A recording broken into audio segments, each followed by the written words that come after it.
Welcome back to another episode of Harmonious at Lunch, the show that fuels your business success. I'm Brandon Gano, your host and guide through the world of harmonious business growth. Today, we're unlocking powerful strategies with industry experts to help your business thrive. If you're a business owner, entrepreneur, or executive, you are in the right place. Join me and our incredible guests today on the journey to clarity, growth, and success. It is time to revolutionize your approach to business. Let's dive in with another episode of Harmonious at Lunch. Welcome back to some more bite-sized business advice. In today's episode, we're talking about everybody's favorite or least favorite topic, and that is creating content and then actually getting that out in front of the people who need to see it to grow your business. I know which side I lean on, but we'll save that for the episode. I have an awesome guest with me, Ryan Liebel. Welcome to the show, and thank you for being here. Thanks so much for having me. I want to let you guess, which side of that fence do you think I'm on without knowing anything about me? I would say, given you have a podcast, you're probably very much pro content. I am pro content. I hate creating it. Actually, fun fact, that's why I started a podcast, because I hate it so much.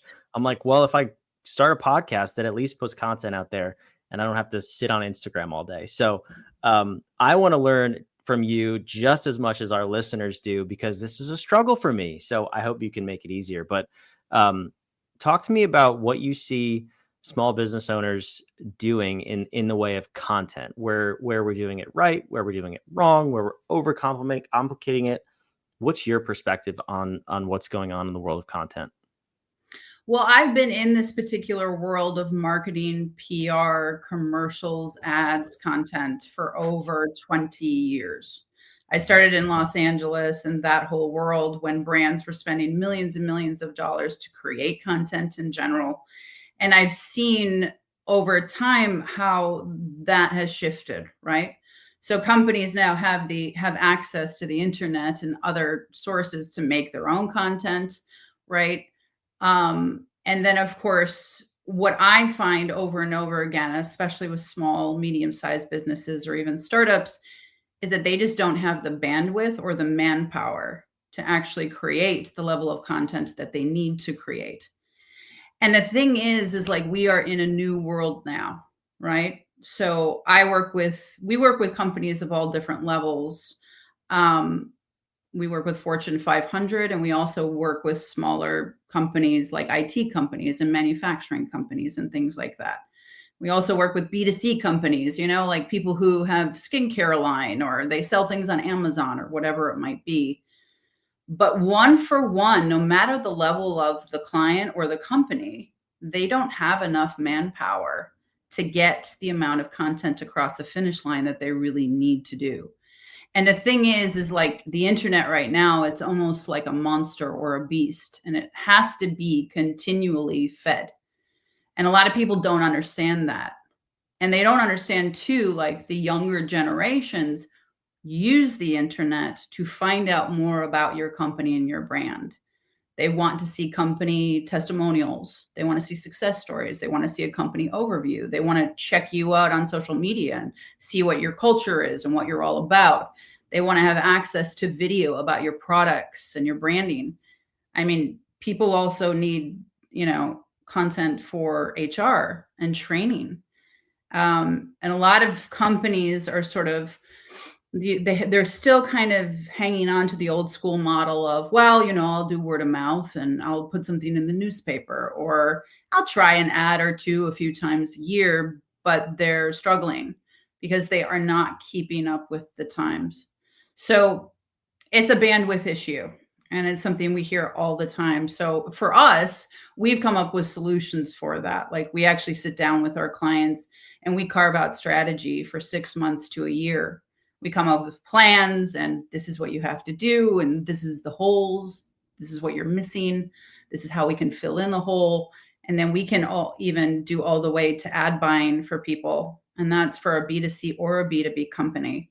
So there's no hand holding with us. We can just, we ideate, we come up with strategy, we go all the way through production of that content, and then all the way to ad buying and even getting it out there to the public, which is a huge deal for people because, again, they really don't have the in-house teams. And even like I said, with these larger companies, which we experienced all the time, and we've worked with Anheuser-Busch, we've worked with Train Technologies, we've worked with Harley Davidson. Like, it's crazy. They don't even have enough people in-house. So that's why they take on outside vendors like us, because they're like, they're already overloaded with basic things like, oh, we have to put a manual out or a brochure, or there's this event coming up and 100 people are going to be there and we have to promote that, tell everybody about it, and then we need some sort of video at the beginning to announce it, and that's enough for them.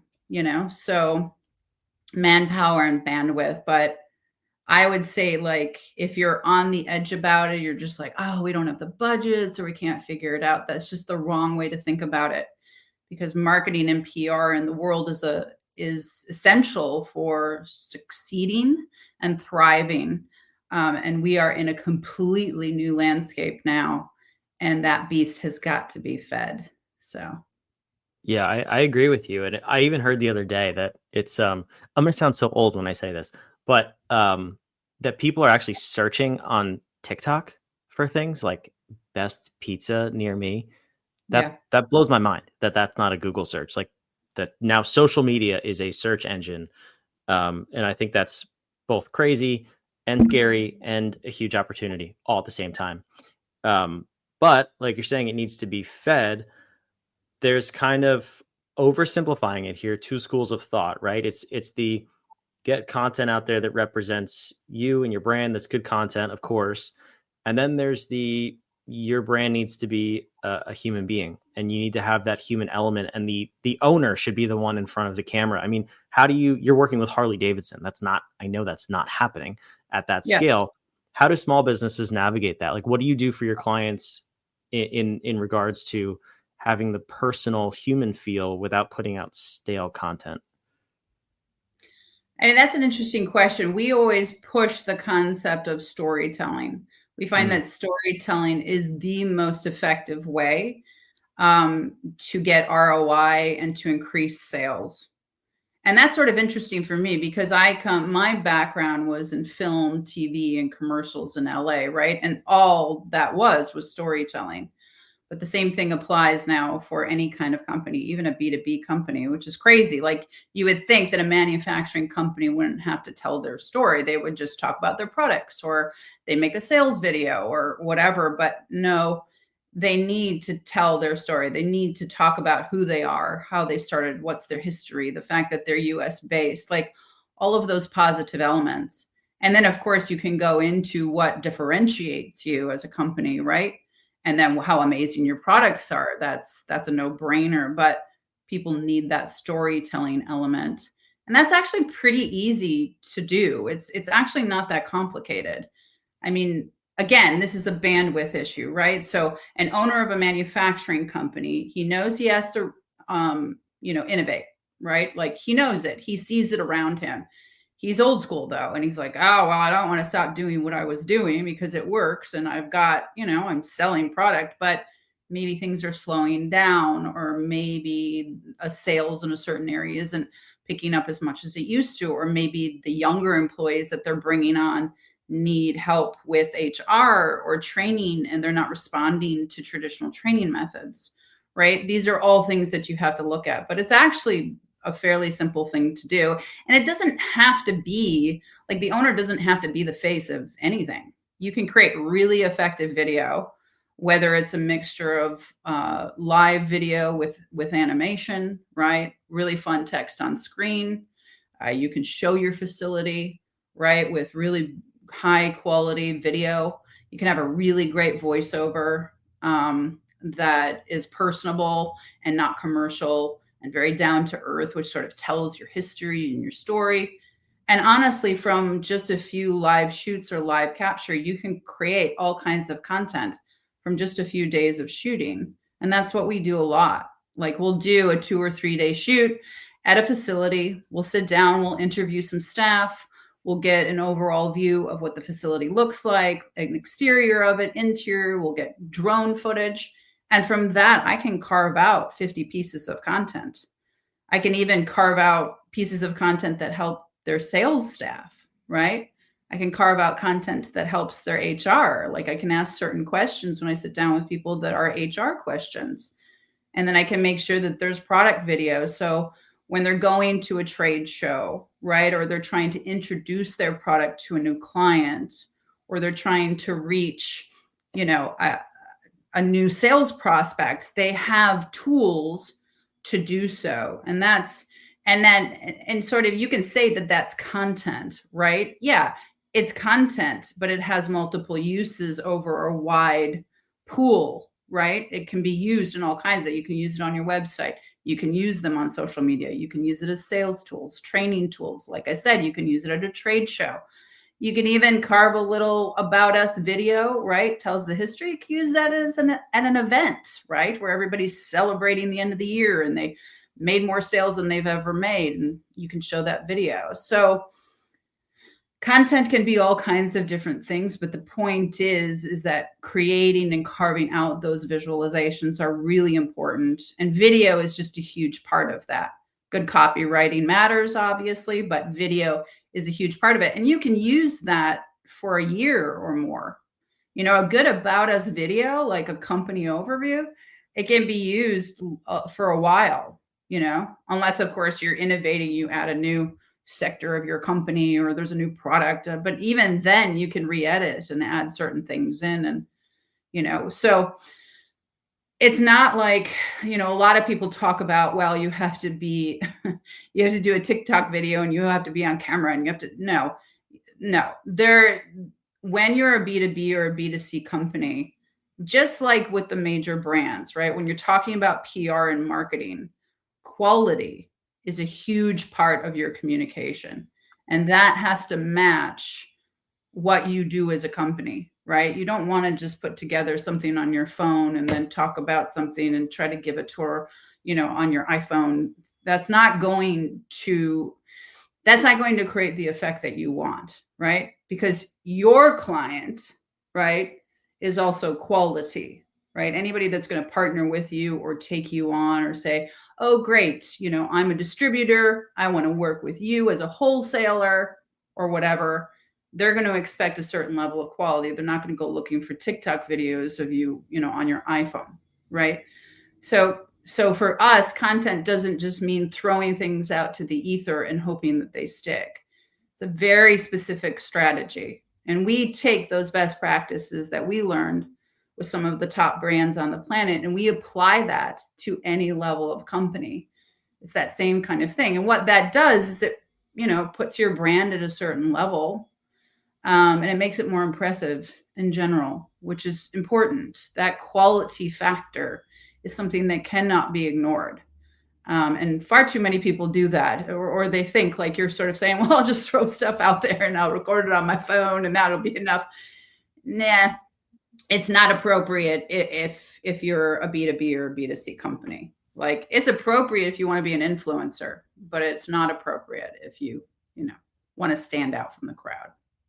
Yeah, which I think is where a lot of companies, they kind of get lost with that. At least this is from my perspective. It's like they think the owner needs to be the one out there putting out the TikToks, shaking their butt and doing whatever. But to me, that we actually did an episode a couple of weeks ago at this point about founder-led sales and how that's a dangerous trap to be in, because if everyone sees the founder and only the founder out in public on TikTok, they only want to talk to them for sales.